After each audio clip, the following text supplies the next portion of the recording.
I'm the seller. Hey guys, how you doing? Gavin Timms here. I am back with Steve and Coco Zimmer. How are you guys? Good. Great. Good. How about you? Good. Okay, so look, we are recording again. We just did a great video on running comps on fast offers or running comps quickly on Zillow. So go and check out that video. I think it was helpful. And now we wanted to do a quick role play on something that we haven't discussed yet on a scenario. So guys, let's talk about it. What shall we do? What scenario have you got that you want to kind of cover? We can just make something up, but give us a foundation to kind of go off. Let's go on a house that the ARV is 150 and you're asking 150. Okay. No, you're asking, bottom line is you're asking top dollar. So am I over asking? So let's You're say asking then, top dollar and there's no way I can pay cash for it. okay. So, And you're yeah. going to be the investor. I'm going to be the seller. So I'm the seller then that's got a house that's on for sale by owner on Zillow. Right. And I'm asking what I'm asking and we'll go from there. Right. And you're going to try and position then before we get going. Are you going to try and we'll talk cash like we've never spoken, Right. but then you're going to offer me like a lease option or something else? Well, I'll bounce ideas off of you. Perfect. Yeah. Let's roll. All right. Okay. So we've text. Now you're calling me. So I'm going to say hello. So ring, ring. Hello. Hey, Mr. Tim, Steve Zimmer, how are you? I'm good, Steve. How are you? I'm doing good. I just sent you some texts about your property on 123 Main Street. Yes. That was me. Yeah. So, hey, I see you're trying to sell that. What's going on, Mr. Timms? Yeah. So I've got it for sale by owner. And this is my last rental property. And I'm just ready to get, done. And me and my wife are going to start traveling. Oh, okay. So how many rentals have you owned in the past? Oh, I've had about 15.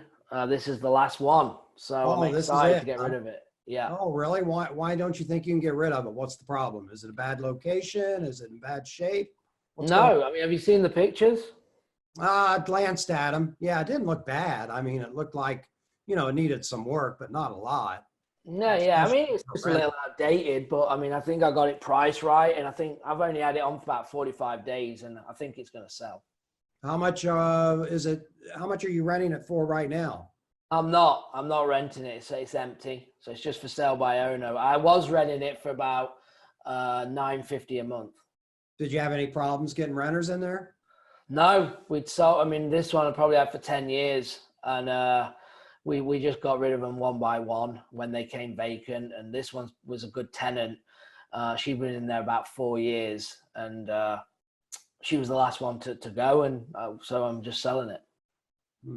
I couldn't tell by the pictures. Are you in a good neighborhood, or why don't you think you can sell it? Do you think it's in a bad neighborhood, or what's going on? No, I think it will sell. I just think we're in a pandemic right now, so things are slower, but I'm confident it's going to sell. Okay, so when do you plan on going on your quote unquote RVing or you're taking off? When do you? Yeah, we'll probably whenever this craziness. I mean, we should have already left by now. So it's probably going to be later on in this year, maybe even next year now. So I'm not in too much of a rush to sell it because we've still got a main house that I'll keep that we come back to. So I'm probably going to be here now for the rest of the year unless something happens where we can travel again. So if you don't sell it, what are you going to do with it then? Are you just going to rent it back out? Ideally not, because I just want to sell it, and I'm not in any rush. So I'm just going to list it and keep it up there. But I guess, if things don't get any better, then I may rent it. I don't know. I just want to sell it though, really. Do you? Okay, you're asking 70 for it. I know. I'll be honest with you. I don't think it's a bad price, but at the same time, I am an investor, Mr. Timms, and I'll be quite honest with you. It's hard for me to make $1 on a piece of property when I'm paying retail, unless we could come to terms on finding a way that I could give you a monthly check for it and then buy it out in a few years or something like that. Are you open to doing something like that, or do you want cash up front? I mean, I'd like cash up front. I know obviously on the investment side that you're going to lowball me and that's definitely not going to work. Yeah, I'm going to. Yeah. I'm going to offer you, if I were to offer you cash, I'm going to offer you about $45,000 to $48,000 on that property. Yeah. That's the only way I could make a dollar off of it. And I know you're not going to take that. And I really don't want to offend you doing that. What I would like to do is work out something to where maybe I could give you, for example, like $500 a month for 3 years. That would go all towards the principal of the house. This is an idea. So that would be $18,000 down at the end of 3 years. And at the end of 3 years, I would go ahead and give you the additional $52,000. How does that sound to you? Yeah, that might work. Interesting. Can you send me something to look at that? I mean, that is a potential. Sure, I can do that. Give me your email address. Yeah, it's gmail.com. Okay, great. I will go ahead and send that to you. Take a look at that. Today is Thursday. I'll have it to you within 2 hours. I'll give you a call tomorrow afternoon. How are you looking at 3 o'clock tomorrow? Yeah, I can make that work. Okay, I'll give you a call back at 3. Let's see if we can do business. How's that sound?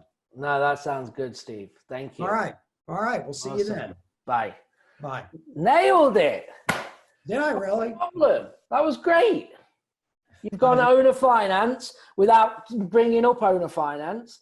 You've positioned it so it was simple. And as an investor, I've got 15 properties. I probably already know that it was owner finance, right?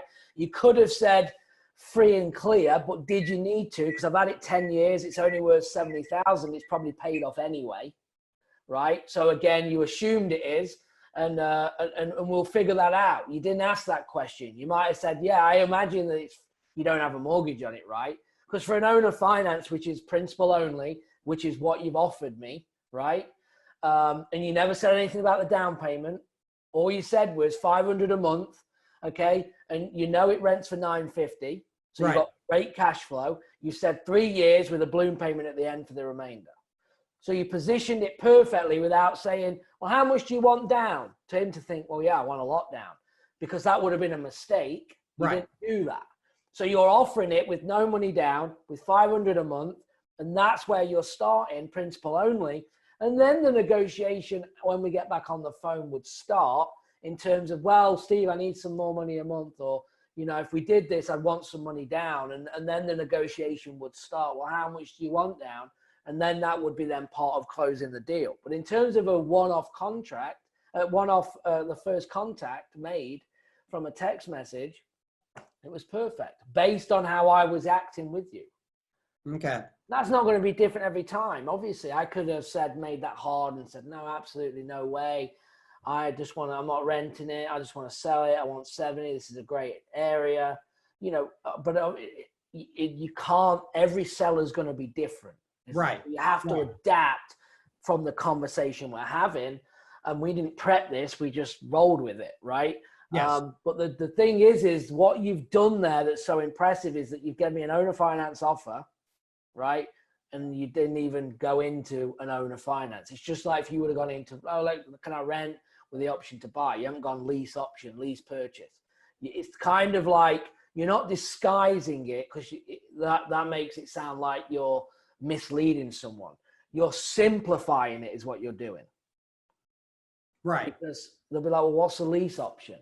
But anyone understands, well, if I rent it for a year or 2 or 3 and then have the option to buy it, that's what a lease option is. You just simplify it. Right. Right. And on top of that, yeah, exactly. And I could turn around and wholesale it. I got 3 years to get rid of it. Yeah. So good job. That was awesome. Yeah. Okay. Now you just have the confidence to do more, right? And you're going to get a lot of no's. I know one of our big things, so let's just talk about it real quick before we end, is getting no's, right? It beats you down. It beats you down. But when you have good conversations, it gets your motivation going, right? The momentum. It really does. And your motivation. Now you're probably fired up after this call. Like, I can close anyone. I'm going to call them. I don't care. Right? And that's what you're after. No, you're exactly right. You know, and when it's not your day, it's not your day. When it's not your day, don't worry. Go and do something else in the business. Because we have them days, right? where I have to be in the mood to role play, else I'm just going through the motion. It's not going to be any good, right? Because it's a role play. You have to, you know, I'm constantly thinking about positioning it so it's realistic, but it's not too easy, but not too hard. Because I could sit here and just make it stupid hard, but you should be saying, okay, this isn't going to work.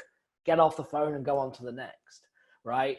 But you did a great. You know, you spoke one. You know, if I was going to be critical, Yeah. would have been that in that scenario, you kept telling me that it was, you're assuming that I didn't think it was going to sell and it was a bad area, right?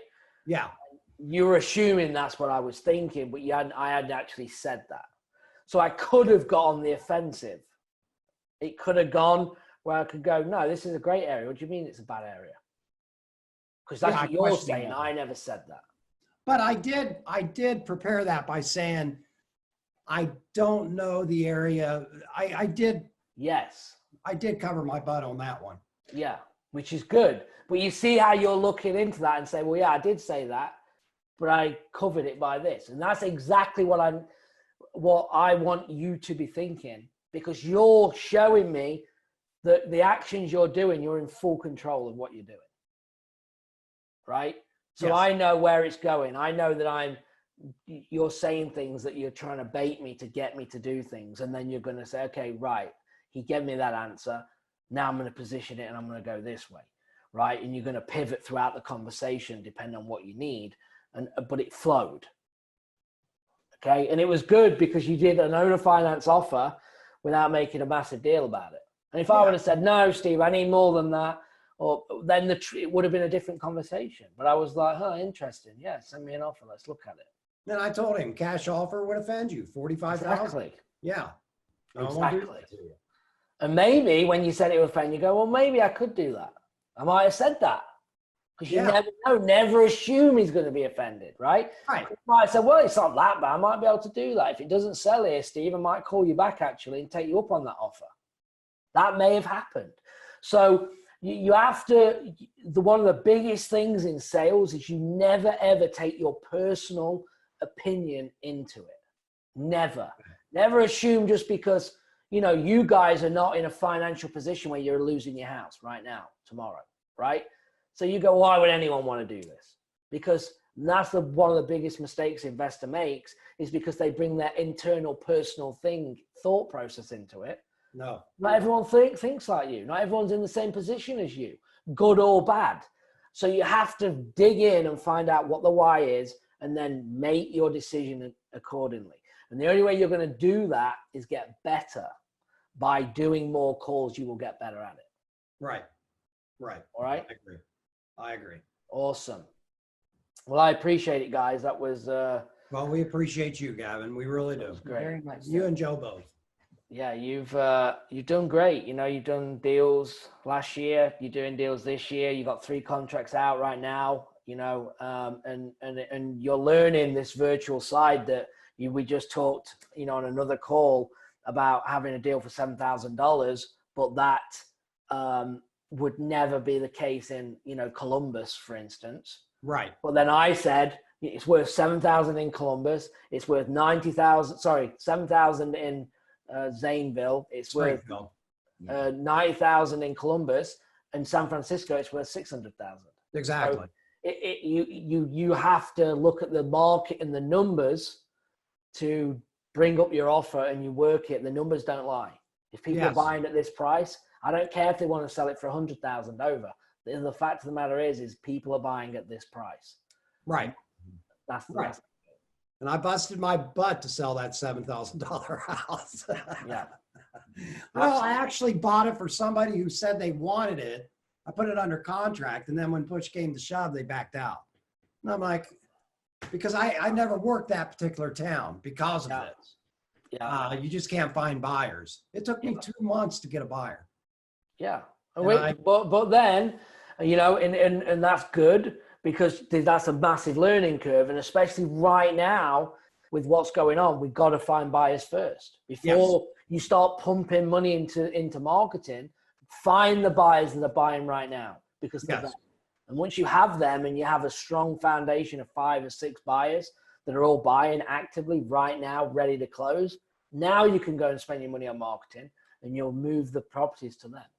Right, right. And we're working on buyers as we speak. That's Cuckoo's job. Cuckoo is in charge of buyers. So the other day in 2 hours, I called up, talk to 14 buyers. Talked to 14 buyers and got actually 6 updated. And Awesome. out of that, 2 of them that came out of that, they told me exactly where they want and they want to buy right now. So Perfect. Yeah, so That's we do what have you want. buyers that are calling us up that want houses right now. It's just finding them. Yeah, It's, but that for me right now is going to become easier. We've Say all what? struggled since you've been in business. It's always been harder to get the sellers, right? And the Yes. buyers are everywhere. Now with what's going on and we don't know what's going to happen, I'm never one that's going to be like forward thinking of the market. I assess the market on a daily basis and I make my actions to what I can control today, right? And right now we have buyers in our markets pulling out and we have other buyers wanting to buy. right. I want to deliver property to who's buying right now. And the sellers will become easier making, more decisions, especially when you get more on follow-up in them markets. I'm actually excited about the market because I think my main market that I was working, which is Columbus, it's just tough. It's definitely a seller's market over there, and it's tough to find properties. It's very hard to find properties, and that's why I've expanded. I just got literally, I don't want to say burned out on Columbus. I just got to the point where it was just too much work for too little bit of money, if that makes sense. Yeah, and that's you as a business to make sure that you're staying profitable, you're making them decisions. But remember, one thing that you've probably heard me say 1,000 times, and it's my new favorite quote, is profit is in the follow-up. Yes. Profit is in the follow-up. I know that if you did nothing else but go back into Columbus, into your CRM and call everybody in there, that you'd get a contract. We are working on that as we speak. And we learned that, I don't know, it was maybe about a year ago, we did an interview with you. Yeah. And, we had $91,000 in contracts. Yeah. But it was all due to follow-up.